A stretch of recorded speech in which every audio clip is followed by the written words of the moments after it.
overreacting to week one is really easy to do. I think some people underreact to week one. You can do that with a team. I'm going to properly react to South Carolina's win over Virginia Tech. They won 24-11. They covered. I thought they would. Got me back to 500 with my picks against the spread, only against the spread for week one to this point. We'll see how things finish up with North Carolina and TCU on Monday night. I like TCU a lot in that particular game. But this is a nice, solid, lean win for South Carolina because Beamer Ball was live. Shane Beamer is one of my top coaches on game days in the entire SEC, maybe in the country. Were we surprised that when this game was a little bit closer than perhaps South Carolina wanted to be, a special teams touchdown showed up to pad the lead? Is anybody surprised at that? I'm not surprised whatsoever. That's Beamer Ball at its finest. LaNorris Sellers is a guy that a lot of people were excited about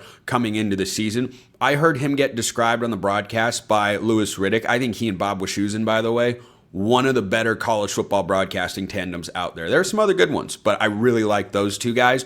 Louis Riddick described him as Ben Roethlisberger, but faster.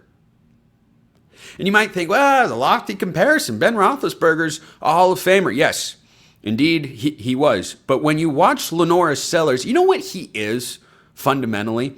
He's the guy who you never want to play against in EA College Football 26. Because you know what ability he probably has? I haven't checked, but I'd presume.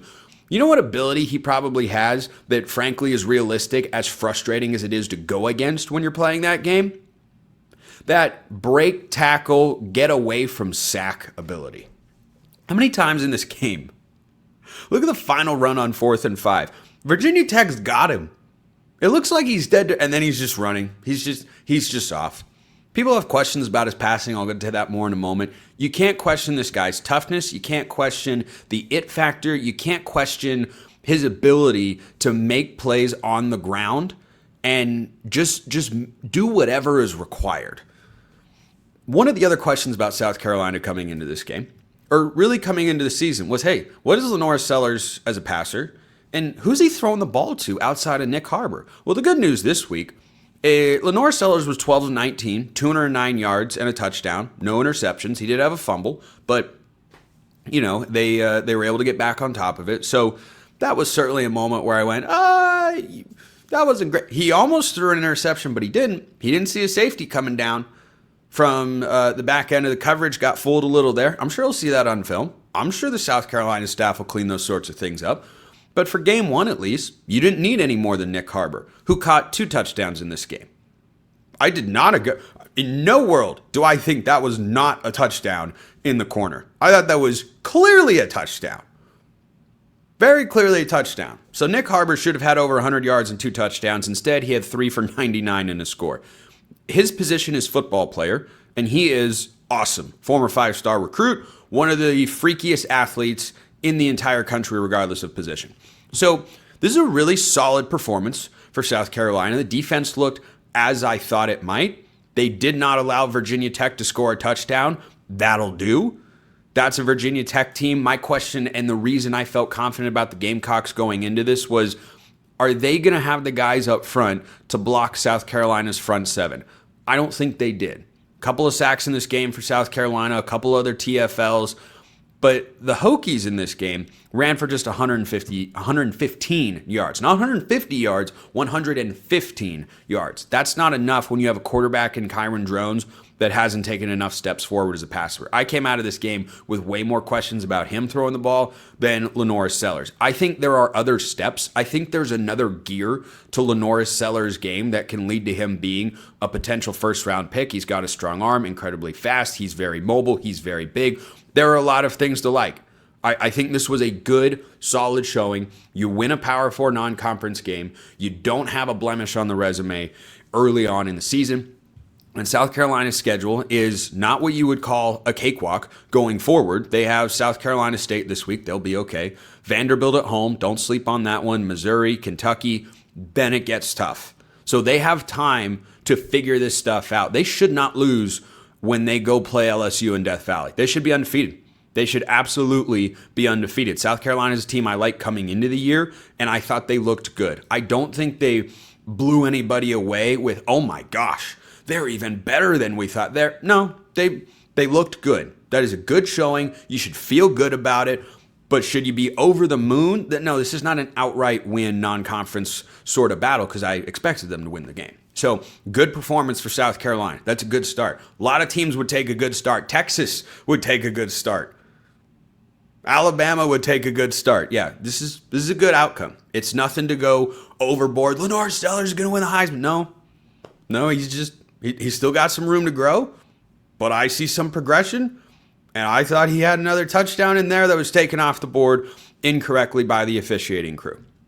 So on the other side, for Virginia Tech, there was a big opportunity here for the ACC to pick up a marquee non-conference win against a team that is respectable, has been to a bowl game the last couple of years, and is playing in a neutral site game against a team in the SEC that hasn't made the college football playoff before, preseason top 15 team, justifiably so.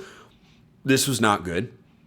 Now, my assessment for this particular outcome, which is not always directly correlated with wins and losses, is no vibe for Virginia Tech. I feel the exact same about the Hokies coming out of this game as I did going into it. I didn't expect them to win.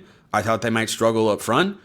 At times they did. Kyron Drones might just not have the it factor. There are some playmakers on the perimeter. There were some good things. There were good moments of running the football for Virginia Tech in this game.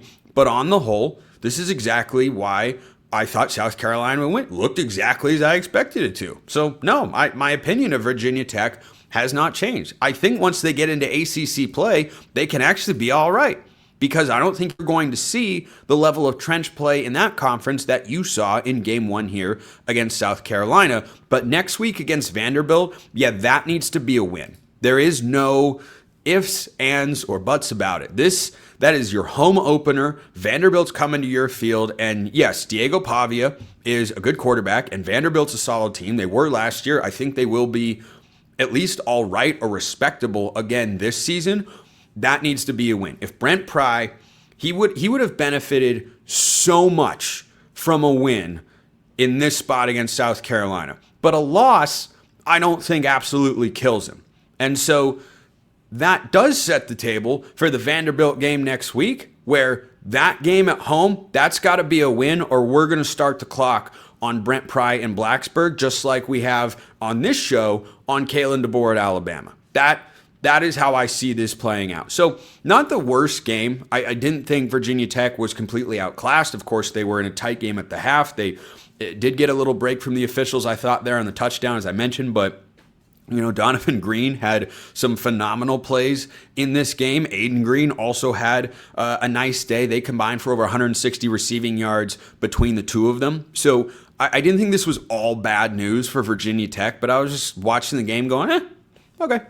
I don't know why this game couldn't have been played in Blacksburg or in Columbia, because two teams that are on the Eastern Seaboard went to Atlanta to play a football. Like, what? Why? I don't know. I don't understand. I don't like it, but, that's college football. So, yeah, no vibe change yet for Virginia Tech, but it would be an outright loss. I'll tell you right now, that'd be my vibe assessment for Virginia Tech if they lose to Vanderbilt at home next week. We'll see if they can get it done against that man, Diego Pavia.